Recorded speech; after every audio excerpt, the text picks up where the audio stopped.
Hello everyone, we are just a few days before the start of the third edition of the MiniFantasy Game Jam, and it's now time to reveal the theme of this game jam. As a reminder, the theme for this game jam is community driven, so the community members can propose any theme and then there's a voting phase. So let's discover this right now together. The final themes were time, death is a new beginning, which is the one I voted for. I have to admit I had a few ideas on this one. Loss, control the game, not the player, a map will be useful, and loop.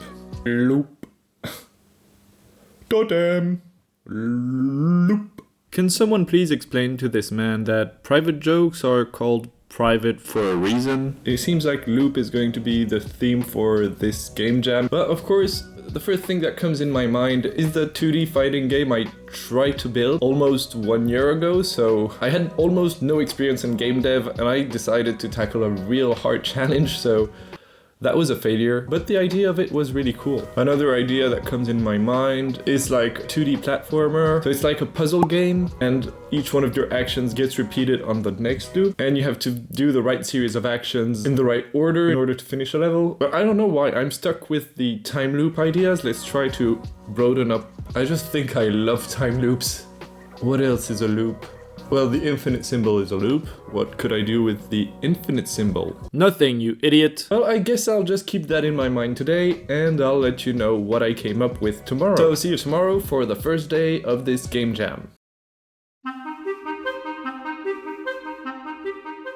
I've always wanted to make a game where you play as a plant. This would be a strategy resource management game where you have to handle the different plant systems, decide on what to grow next, the stem, the leaves, the roots, specialize your species in a growth strategy, as well as deciding on a reproductive strategy. Of course, you would have to make your plant resistant to different environmental threats. Droughts, strong winds, parasites and mushrooms. There are plenty of different threats to keep safe, and most of us actually don't know much about plant life.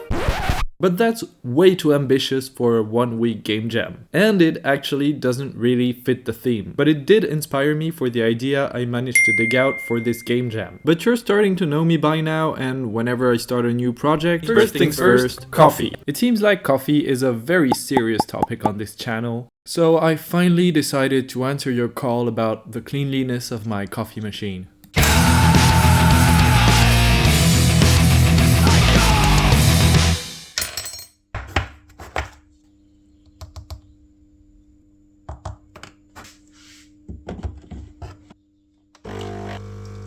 Now that we have this settled, let me present you my idea for the game jam. So the idea revolves around plant life, while also implementing a loop mechanic. Basically, I want to create a small puzzle game where you can sow plants and grow them. Whenever a plant reaches maturity, you can sow its seeds around it. The twist here is that the seeds that are sown by the plants will repeat exactly what the player did with the parent plant. If the player grew the plant on turn 1, the seed will grow on turn 1. And if the player has sown 2 seeds on turn 2, one on the left and one on the right, the child plants will try sowing seeds at the same relative position on turn 2. This is a puzzle game, so there's a limited number of turns, and the objective for the player is to reach a certain amount of biomass. Harder levels will also feature a biodiversity objective. I'll go into more details on the biodiversity objectives later. As usual, I then created a small roadmap for this game jam. So the first objective will be to create a grid system and the grid visual. Secondly, I'd like to create the plant object and handle the player input.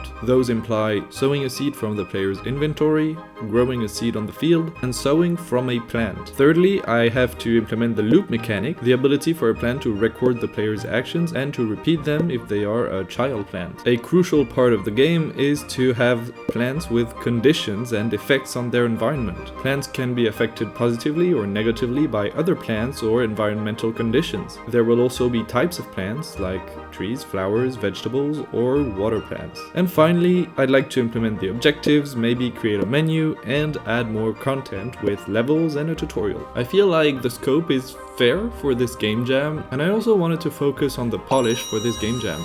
I want the game to be beautiful and satisfying, and I just love polishing. Before we jump straight into the grid system, let me present you the sponsor of this video. You like developing games, but you cannot find the right art assets that fit your game idea and that fit well together? For example, when I started, I wanted to create a game centered around farming and survival, and I just couldn't find asset packs from the same art style that would feature farm buildings and plants, weapons and enemy mobs. Well, this problem completely disappeared for me since I discovered the MiniFantasy Assets. Those are a collection of pixel art assets created by the same artist that will allow you to create any game you can imagine. The complete bundle features everything you need: biomes and buildings, creatures and heroes, lots of creatures, weapons and spells, all different kinds of incredible landmarks, a lot of animations for professions and crafting. All of these are set in a medieval fantasy universe. But the collection is growing every month, and you can now find a pack in the sci-fi universe, and more recently the modern apocalypse town will even allow you to create post-apocalyptic scenes. I'm not mentioning everything in the bundle because there are way too many packs, 54 to this day. There's already a huge discount on the complete bundle, and you can get an even greater discount through the link in the description. By using this link, you're definitely supporting me too. Thank you all for your support on this journey, and thanks again MiniFantasy for sponsoring this channel. It's always a pleasure working with top tier indie artists. And now back to the video. So as I said previously, in step 1 I am to create the grid system and the grid visuals. As I have already created a grid system in both Hidden Tactics and my community project, I just reused the system here, so that was pretty fast. I always like to put a debug text on my grid so I can at least know what grid position it's located on, and it will also be used further on to know which plant is located where on that grid. I did struggle a little bit with the grid visuals. I didn't want to mess with a shader like I did in my community project, and the grid tiles are very small. They're literally 8x8 pixels, and if you take one of those 8 pixels on each side to make the grid outline, well, the outline looks really huge and it doesn't look good. There's literally nothing I could do for this except upscaling the assets, so I had to resign myself. Actually, after I changed the grid background, it did look a bit smoother. We were on day 1, it was literally 9 in the morning, and step 1 was done. Next on the list, step 2, player input and plant object. Starting with the UI, and by creating a panel that would represent the player's bag of seeds. While editing this video, I realized I was whistling all along. Try to guess the song I was whistling to.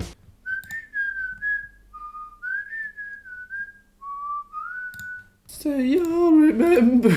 Anyways, as I mentioned earlier, I do want to have a pretty game, so I spent a little time on that panel. After a bit more than 1 hour, I had a panel I was happy with. The panel's width is actually responsive to how many types of plants there are in that level. I then added the ability for the buttons to actually spawn plants that will then snap to the grid. There's just a small offset problem here, and after I fixed that offset problem, it actually looked super cool. Also, I made it so the button becomes inactive when there are no more plants left, and straight away I wanted to get that hovered grid visual working. Spoiler alert, handling this visual is going to be the major bug source I'm going to face during this game jam. But right now I had another problem, which is the rendering order of the sprites. I did configure the project to handle the sorting order depending on the y-axis position. However, it didn't work really well. I think it's because of the sprite pivots. So I actually coded my own sorting order script. It's super simple, it just changes the sorting order ID depending on the grid position. It worked like a charm, so I could continue working on my visuals. When he selects a plant to sow, I want the player to see how the plant will look when it's at its final maturity growth stage, but of course it has to be a seed when it is sown. I'm very happy of how I handled this. The adult growth stage sprite appears in transparency now when you select a plant. This game is a turn-based game, so that implies 2 things: turns and different phases within each turn. So each turn is composed of 3 phases: the sowing phase, where the player sows seeds from his seed bag, the player growing phase, where the player decides what to do with his active plants, and the AI plant growing phase, where the plants that are controlled by the AI repeat the player's actions. Here's a live demonstration of these phases. So here's the sowing phase.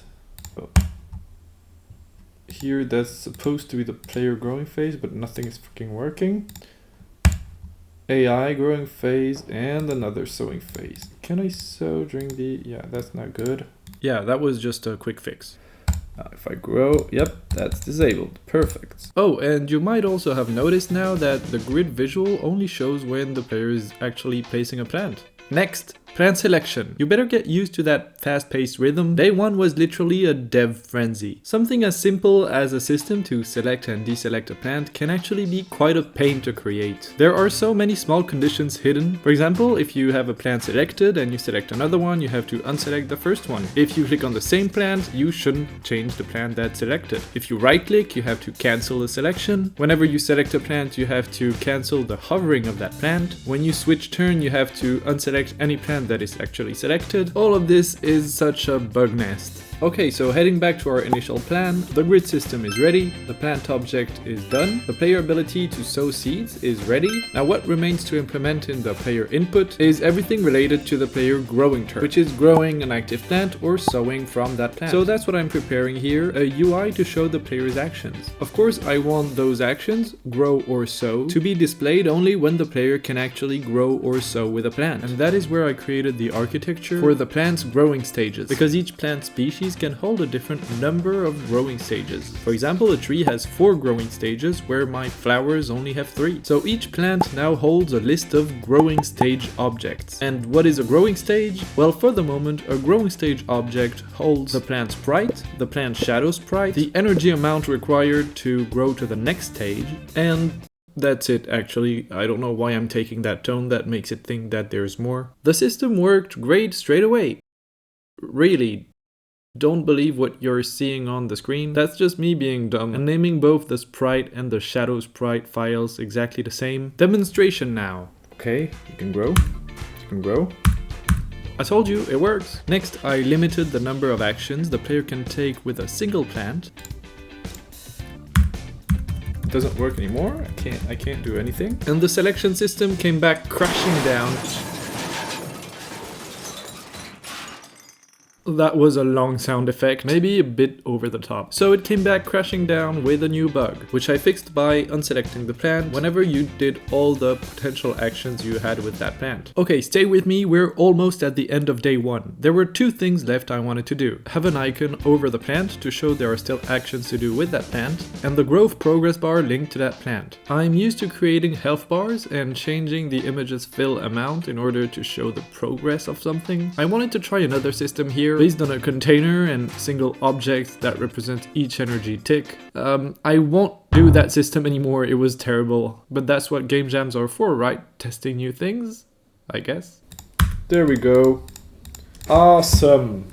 End of the day, end of the day. Someone tells this man there seems to be a pretty obvious bug left. Actually, no, let's just move on. I've always been fond of open world survival games.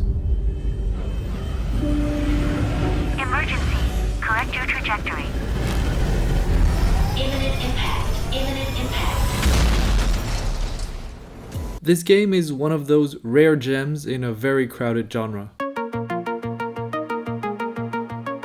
In the Planet Crafter, you play as a stranded astronaut on a planet that looks very much like Mars, except it is not Mars. There are way too many planets and moons orbiting around it. Let me know if I'm wrong, but I feel like Subnautica paved the path for open world survival games, especially with the pace of the game. Your initial gear only allows you to explore a limited area in a small radius around your base, and with the resources you can collect in that limited area, you can upgrade your gear, thus increasing the radius of the area you can explore. In the newly explorable area, you will find new types of materials which allow you to upgrade your gear even more and upgrade your exploration radius again. This is a formula that has since been reused in multiple games, and the Planet Crafter is one of its faithful successors, with the limiting factors being your oxygen tank and your move speed. The Planet Crafter sets itself apart by the ability to completely change the surface of the planet you're on. The objective of the game is actually to terraform the planet and make it an Earth-like planet. Air pressure, temperature, oxygen levels, and later biomass. Those are the parameters you can influence by building drilling machines, oxygen generators, heaters, and again later on, algae and seed sowers, and even more I still haven't discovered.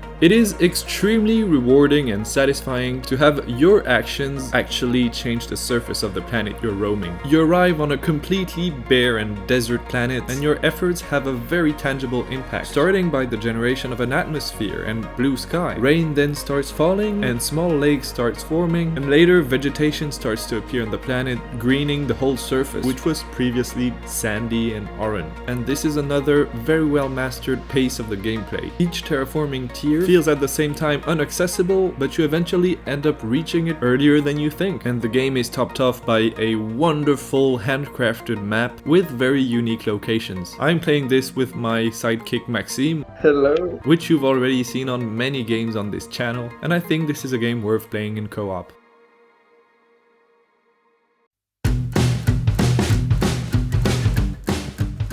15 minutes for one day of devlog is a new record. Don't worry, the next ones will be faster. So day 2 and 3 were actually Saturday and Sunday. I usually try avoiding working on weekends, but I knew next week would be a busy week outside of game dev, so I exceptionally decided to also work on this weekend. Starting with the ability for a plant to sow seeds. So my first action was to work on the visuals, making the tiles green when they are valid sowing positions for that plant, and making them red when they are invalid. For example, if a plant is already sown on that tile. In just a few minutes, I added an option for the player to toggle the grid on or off using the G key. This could come in handy. Back to the sowing from a plant mechanic. When a plant is sown by another one, right now it is still exactly the same object as the plant sown by the player, so I had to adapt the plant script in order to keep some of its basic behavior, but also adapt it to a plant controlled by the AI. So now when a plant is sown by another one, the parent plant tells the child plant, "Hey, you're a plant sown by me. You can't be selected by the player anymore." And that did the trick. This is also when I realized those big trees will get quite annoying by hiding the plants behind them. So I had a first attempt at making them transparent when the player puts the mouse over them. The basic idea was here, but the implementation was terrible. It didn't take too long to fix that bug, and I was very happy with the result. I'm using a collider on the plant that actually updates every time the plant changes growth stage, and whenever the mouse is over that collider and on a Y position higher than the plant, I make the plant become transparent. The next big piece of work was to handle the plant AI. That means recording the player's actions and replaying them autonomously on an AI controlled plant. But it was Saturday afternoon, and I also wanted to take it easy. It's the weekend after all. So I decided to spend a little time on polish. The initial plan was to spend a little time on polish, finish my day around 4 PM, and enjoy the rest of the afternoon.